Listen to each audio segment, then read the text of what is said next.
Hey guys what's up, hope you are doing well.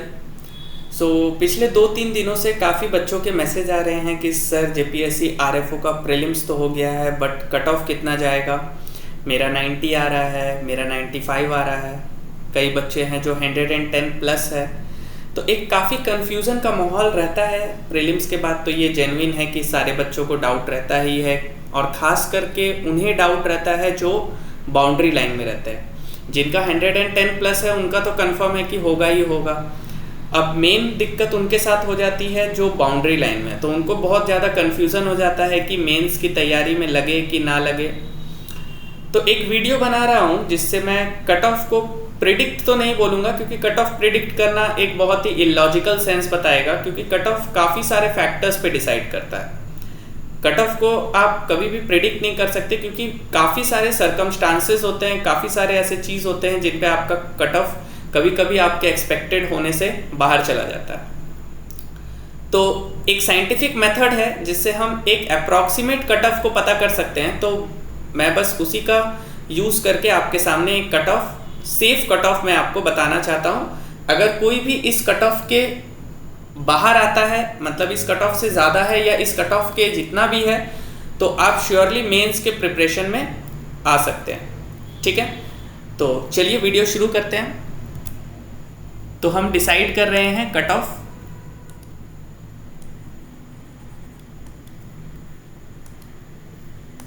Just a second, yes. तो हम cut off decide कर रहे हैं। तो 3 फैक्टर मैं यहाँ पे लूँगा। पहला तो है toughness of paper. Toughness of paper एक हमारा फैक्टर होगा कि पेपर कितना टफ था। दूसरा अटेंडेंस, ठीक है, अपेयर्ड, यानी कि जितने बच्चों ने फॉर्म भरा था और कितना अटेंडेंस किया है। और जो थर्ड फैक्टर है that is the serious aspirant, कि कितने सीरियस एस्पिरेंट्स इस एग्जाम को दे रहे हैं। ठीक है, तो सबसे पहले हम टफनेस ऑफ पेपर में आते हैं। इन 3 फैक्टर्स को हम एनालाइज करके पेपर के कट ऑफ को डिसाइड कर सकते हैं। तो सबसे पहले अगर टफनेस ऑफ पेपर को देखें तो हमारे पास टोटल 150 क्वेश्चंस थे। मैंने पूरा पेपर को अच्छे से एनालाइज किया तो मैंने पाया कि जो पॉलिटी के क्वेश्चंस थे वो आपके लगभग 24 थे। 24 क्वेश्चन पॉलिटी के थे। हिस्ट्री के क्वेश्चन एंशिएंट, मेडिवल और मॉडर्न को अगर मिला लिया जाए तो टोटल 21 क्वेश्चन थे। जियोग्राफी को अगर देखा जाए तो जियोग्राफी से आपके 20 क्वेश्चंस थे। झारखंड जो कि आपका डोमिनेंस करता है, ये 24 क्वेश्चन इससे थे। 24 नहीं, 22 क्वेश्चन थे झारखंड से। इकोनॉमी से अगर आप देखोगे तो अप्रॉक्सीमेटली 17 क्वेश्चंस थे। साइंस से 19 क्वेश्चन थे और करंट अफेयर्स के 19 क्वेश्चन थे। इसे अगर मिला लिया जाए तो लगभग 150 पूरा क्वेश्चन हो जाता है। अब होता क्या है कि जब हम पेपर में बैठते हैं तो उस समय तो हमें पेपर काफ़ी टफ लगता है, और उन बच्चों के लिए जो पेपर नहीं दे रहे हैं उनको काफ़ी पेपर इजी लगता है। बट जब आप रियल सिनेरियो में बैठोगे एग्ज़ाम का तो पेपर आपका टफ आपको लगेगा ही लगेगा। यानी कि आप बहुत से क्वेश्चंस जो है वो आते हुए भी भूल जाएंगे। जैसे कि अगर पॉलिटी की बात की जाए तो कई बच्चों को लगेगा कि पॉलिटी का क्वेश्चन तो बहुत ज़्यादा इजी था, बट आप अगर इन डेप्थ जाकर देखोगे तो पॉलिटी का पेपर पूरा का पूरा स्टैटिक बना दिया गया था। यानी कि आर्टिकल्स से डायरेक्ट क्वेश्चन पूछे गए थे। अगर आपको आर्टिकल्स याद है तो ही आप क्वेश्चंस को अटेम्प्ट कर पाओगे, अदरवाइज आपका नेगेटिव मार्किंग हो जाएगा या गलत हो जाएगा।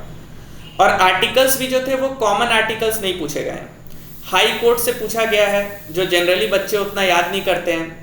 इंटर स्टेट रिलेशंस, इस तरीके के आर्टिकल्स पूछे गए हैं जो जनरली हम नहीं देखते। हम generally fundamental rights, DPSP, president, vice president, इन सब आर्टिकल्स को देखते हैं। तो मेरे ख्याल से अगर पॉलिटी में कोई 15 क्वेश्चंस भी अटेम्प्ट करता है, पॉलिटी के अंदर अगर कोई 15 क्वेश्चन भी अटेम्प्ट कर रहा है, 15 से 2 रेंज बना लेते हैं, एक मिनिमम और एक मैक्सिमम।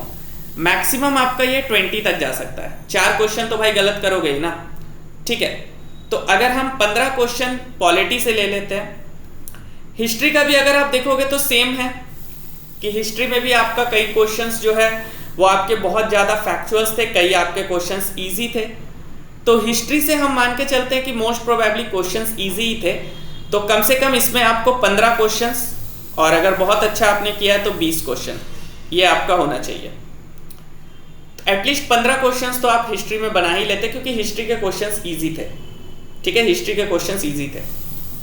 एक ही तरफ लेते हैं, ये वाला को छोड़ दीजिए, एक ही मार्क्स लेके चलते हैं, ज़्यादा कंफ्यूजन नहीं होगा दिमाग में। ज्योग्राफी का अगर आप लोगे, ज्योग्राफी के क्वेश्चन लिटरेरी टफ थे, बहुत ज़्यादा टफ थे, फैक्चुअल्स क्वेश्चन बहुत थे। तो ज्योग्राफी में अगर कोई 12 क्वेश्चन भी बना लेता है, 12 से 14 क्वेश्चन भी अगर कोई बना रहा है, तो वो बहुत ज़्यादा अच्छा प्रिपेयर है, क्योंकि ज्योग्राफी के क्वेश्चन बहुत ज़्यादा टफ थे। आप अगर देखोगे तो झारखंड का क्वेश्चन बहुत ज़्यादा इजी था, लेकिन कुछ क्वेश्चंस हार्ड भी थे। ऐसा नहीं बोलेंगे कि पूरा का पूरा क्वेश्चन इजी था, कई क्वेश्चंस इजी थे तो कई क्वेश्चंस हार्ड भी थे।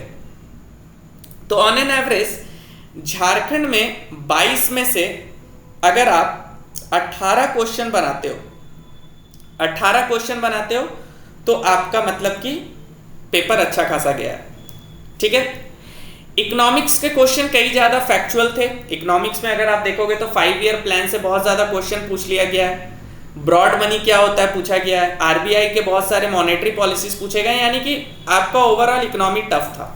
तो इकोनॉमी से मैं ज़्यादा नहीं 10 से 12 मार्क की कर रहा हूँ। अगर आप 12 भी करेक्ट करके आ रहे हो तो आपका सही है।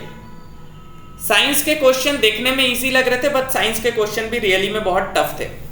अगर आप साइंस का भी क्वेश्चन देखते हो तो ये क्वेश्चंस काफ़ी टफ थे, क्योंकि कई सारे जो क्वेश्चंस थे वो आपका न्यूमेरिकल बेस्ड क्वेश्चन था। ठीक है, कई सारे क्वेश्चंस आपके न्यूमेरिकल बेस्ड थे। तो आप समझो कि यहाँ पे भी आपका 15 क्वेश्चन अगर सही हो जाता है साइंस में, तो आप वेल प्रिपेयर हो।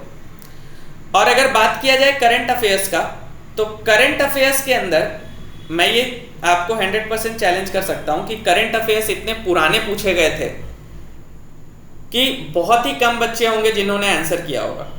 तो करंट अफेयर्स में तो मैं केवल 10 ही लेके चल रहा हूँ। तो इन सबको अगर आप जोड़ोगे तो आपका 99 क्वेश्चंस बन रहा है। अब इसमें से भी गलत सही होगा। तो अगर टफनेस ऑफ पेपर को देखें तो पेपर आपका मॉडरेट था, ना ज़्यादा इजी ना ज़्यादा टफ। मॉडरेट जब भी पेपर रहता है तो कट ऑफ थोड़ा कम जाता है।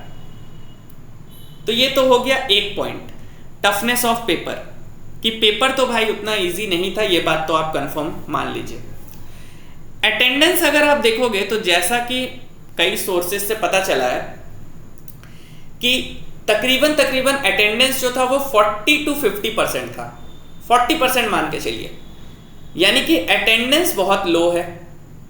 ठीक है, ये भी एक फैक्टर होगा कि कट ऑफ थोड़ा कम जाएगा, क्योंकि बहुत से सीरियस एस्पिरेंट जो होंगे वो पार्टिसिपेट नहीं किए, क्योंकि झारखंड का एग्जाम है तो भाई डर तो सबको लगता है। झारखंड का एग्जाम में आपका कोई भी श्योरिटी नहीं होता है कि एग्जाम होगा कब होगा, तो बहुत बच्चे सीरियसली अटेंड नहीं किए एग्जाम को। तो अटेंडेंस तो आपका कम गया है, नो श्योर डाउट, अटेंडेंस भी कम है। और सीरियस एस्पिरेंट अगर देखे तो सबसे पहले बात आप ये समझो कि ये कोई झारखंड का कॉमन पोस्ट नहीं है। ये जो आप आरएफओ का पोस्ट देख रहे हो ये पहली बार आया है, पहली या दूसरी बार आया है। तो ये कोई ऐसा पोस्ट नहीं है जो आपका हर साल आता है। दूसरा फैक्टर ये है कि इस पोस्ट के लिए कई बच्चे मतलब सीरियसली प्रिपेयर नहीं करते हैं, ये इनका प्लान बी होता है। आप सबसे पहले ये समझ के चलो कि ये लोग प्लान बी के तौर पे लेके चल रहे हैं। प्लान ए उनका या तो स्टेट पीसीएस होगा या यूपीएससी होगा या कोई सेंट्रल गवर्नमेंट एग्जाम होगा। ये जितने भी लोग यहाँ पे आए हैं ये इसीलिए आए हैं क्योंकि इनको प्लान बी चाहिए, क्योंकि कोई भी ऐसा सीरियस होके प्रिपेयर नहीं करता है कि मुझे रेंजर, फॉरेस्ट रेंजर ऑफिसर बनना है। सबसे मेन बात ये है, मुद्दे की बात को आप समझो। तो इन सब फैक्टर को अगर जोड़ा जाए तो मुझे जहां तक लगता है कट ऑफ 90 to 95 प्लस रहेगा फॉर जनरल। ये मैं जनरल का बात कर रहा हूं। अब जनरल का है तो इससे कम ही जाएगा बाकी सबका। बट झारखंड में ऐसा देखा गया है कि ओबीसी वाले, ईडब्ल्यूएस वाले, ये अपने आप को जनरल में ही कंसीडर कीजिए क्योंकि उनका सेम ही रहता है।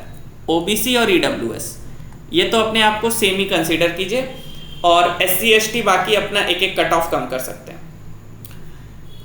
और आंसर भी आपका आंसर की भी कुछ दिनों में आ ही जाएगा, 5 से 10 दिन में आंसर की आ जाएगा और उसके बाद आपका रिजल्ट भी आ ही जाएगा, क्योंकि अगस्त में उन्होंने अपना मेंस का टेंटेटिव डेट रखा है।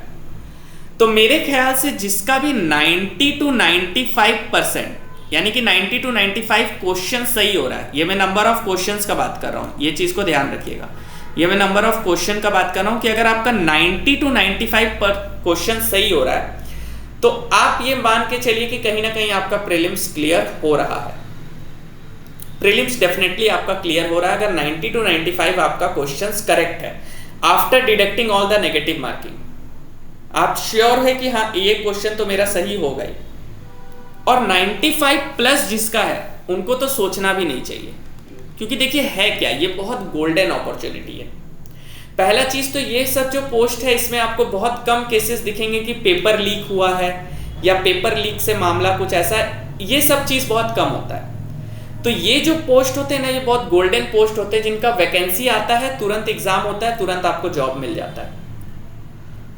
तो ये मौका जिन्होंने भी प्रीलिम्स में अच्छा परफॉर्म किया उनको गंवाना नहीं चाहिए। और इस एग्जाम का पूरा जो फोकस है वो केवल और केवल आपका मेंस से होगा, मेंस। और मेंस में भी आप याद रखो ऑप्शनल पेपर, जैसे कि मैंने कल भी वीडियो बना के ऑप्शनल पेपर के बारे में पूरा डिस्कस किया, आप वो वीडियो देख सकते हैं, मैं लिंक में दे दूंगा आपको पिन कमेंट में।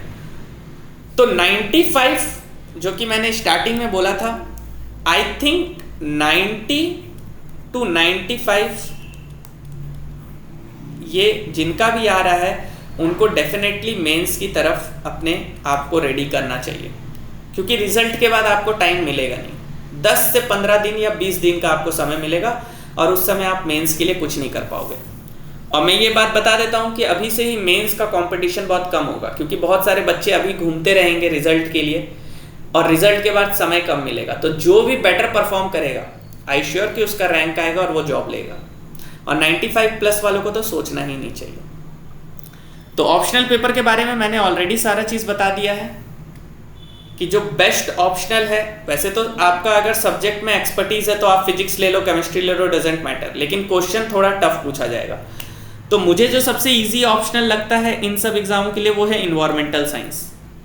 और इसके लिए हमारा कोर्स भी चालू हो रहा है आफ्टर 10 जुलाई।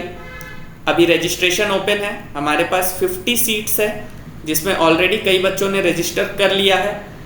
इसमें आपको नोट्स मिलेंगे PDF फॉर्मेट में, साथ ही साथ आपको हिंदी इंग्लिश में क्लास बाइलिंगुअल होगा, लाइव क्लासेस होंगी, डेली 1-on-1 लाइव क्लासेस होंगी, 1 महीने का कोर्स है। सारा डिटेल्स मैंने ऑलरेडी आपको लास्ट वीडियो में बता दिया है। नोट्स तो मिलेगा ही, आंसर राइटिंग होगा, साथ ही साथ GS का भी आपको प्रिपेयर कराया जाएगा। तो जो भी आपको डिटेल्स चाहिए बैच के रिगार्डिंग आप इस दिए हुए कॉन्टैक्ट नंबर पे कॉन्टैक्ट कर सकते हैं। तो ये था हमारा छोटा सा वीडियो, कई बच्चों को कन्फ्यूजन था तो उस कन्फ्यूजन को क्लियर करने के लिए। तो this is all for today, till then take care, keep learning, जय हिंद।